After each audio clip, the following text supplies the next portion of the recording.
Price the lord. Zion Bible Kisan programme ചാനലിലേക്ക് എല്ലാ പ്രിയപ്പെട്ടവർക്കും വീണ്ടും സ്വാഗതം. നിങ്ങൾ ആദ്യമായിട്ടാണ് ഈ ചാനൽ കാണുന്നതെങ്കിൽ സബ്സ്ക്രൈബ് ചെയ്യുക, സപ്പോർട്ട് ചെയ്യുക. ഏറ്റവും പുതിയ വീഡിയോകൾ നിങ്ങളുടെ പേജുകളിൽ എത്തുവാൻ ബെൽ ബട്ടൺ പ്രസ് ചെയ്യുക. ബൈബിളിൽ നിന്നും തിരഞ്ഞെടുത്ത ചില ചോദ്യങ്ങൾ. ആദ്യത്തെ ചോദ്യം: ശൗൽ എന്നെ കൊല്ലും എന്ന് ദൈവത്തോട് പറഞ്ഞ വ്യക്തി ആരാണ്? ഉത്തരം: ശമൂവേൽ. 1 ശമൂവേൽ 16-ാം അധ്യായം 2-ാം വാക്യം. അടുത്ത ചോദ്യം: നിലത്തിന് ഭൂമി എന്ന് പേരിട്ട ദിവസം ഏതാണ്? ഉത്തരം: 3-ാം ദിവസം. ഉൽപ്പത്തി 1:10-13 വാക്യങ്ങൾ. അടുത്ത ചോദ്യം: ബാലസിംഹം എന്ന് മോശ വിശേഷിപ്പിച്ചത് ഏത് ഗോത്രത്തെയാണ്? ഉത്തരം: ദാൻ ഗോത്രത്തെ. ആവർത്തനം 33-ാം അധ്യായം 22-ാം വാക്യം. അടുത്ത ചോദ്യം: 900 വർഷത്തിലധികം ജീവിച്ചിരുന്നവർ എത്ര പേരാണ്? ഉത്തരം: 7 പേർ. അടുത്ത ചോദ്യം: രക്തം നായ്ക്കൾ നക്കിയ 2 പേരിൽ ഒരാൾ ആഹാബാണ്, മറ്റൊരാൾ ആരാണ്? ഉത്തരം: നാബോത്ത്. 1 രാജാക്കന്മാർ 21-ാം അധ്യായം 19-ാം വാക്യം. അടുത്ത ചോദ്യം: ശിഷ്യന്മാരെയും ഉപദേശത്തെയും കുറിച്ച് യേശുവിനോട് ചോദിച്ചത് ആരാണ്? ഉത്തരം: കയ്യാഫാവ്. യോഹന്നാൻ 18:19. അടുത്ത ചോദ്യം: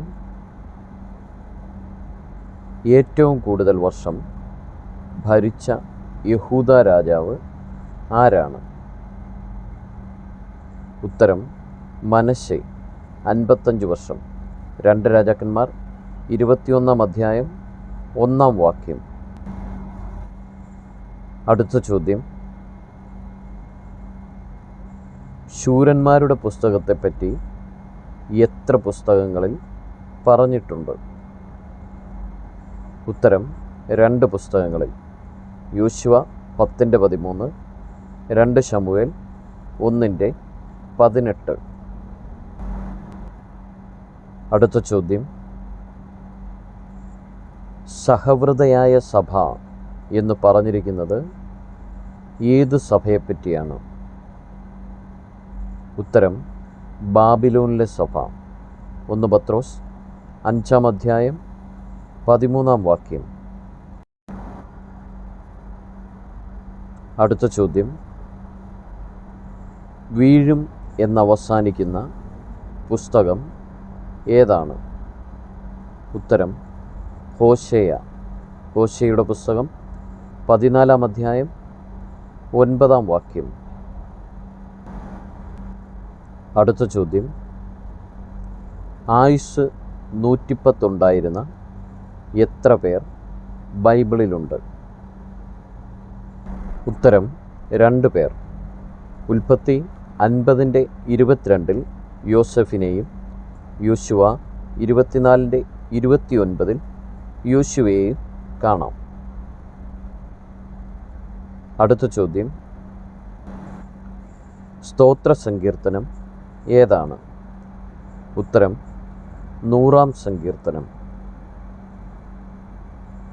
അടുത്ത ചോദ്യം: ഏറ്റവും കുറച്ചു കാലം ന്യായാധിപനായിരുന്ന വ്യക്തി ആരാണ്? ഉത്തരം: അബീമേലെക്ക്. ന്യായാധിപന്മാർ 9-ാം അധ്യായം 22-ാം വാക്യം. അടുത്ത ചോദ്യം: കർത്താവേ, എനിക്കൊരു മാലിന്യവും ഭവിച്ചിട്ടില്ല എന്ന് പറഞ്ഞ പ്രവാചകൻ ആരാണ്? ഉത്തരം: യെഹെസ്കേൽ. യെഹെസ്കേലിൻ്റെ പുസ്തകം 4-ാം അധ്യായം 14-ാം വാക്യം. അടുത്ത ചോദ്യം, ഞാൻ നിൻ്റെ മകൻ, നിൻ്റെ ആദ്യജാതൻ യേശാവ് എന്ന് അപ്പനോട് പറഞ്ഞവൻ ആരാണ്? ഉത്തരം യേശാവ്. ഉൽപ്പത്തി പുസ്തകം 27-ാം അധ്യായം 32-ാം വാക്യം. അടുത്ത ചോദ്യം, ഒട്ടകപ്പുറത്ത് കയറിയ ആദ്യ സ്ത്രീ ആരാണ്? ഉത്തരം റിബേക്ക. ഉൽപ്പത്തി പുസ്തകം 24-ാം അധ്യായം 64-ാം വാക്യം. വീഡിയോ കണ്ടിരുന്ന എല്ലാവരെയും ദൈവം ധാരാളമായി അനുഗ്രഹിക്കട്ടെ. നിങ്ങൾ ആദ്യമായിട്ടാണ് ഈ ചാനൽ കാണുന്നതെങ്കിൽ സബ്സ്ക്രൈബ് ചെയ്യുക, സപ്പോർട്ട് ചെയ്യുക.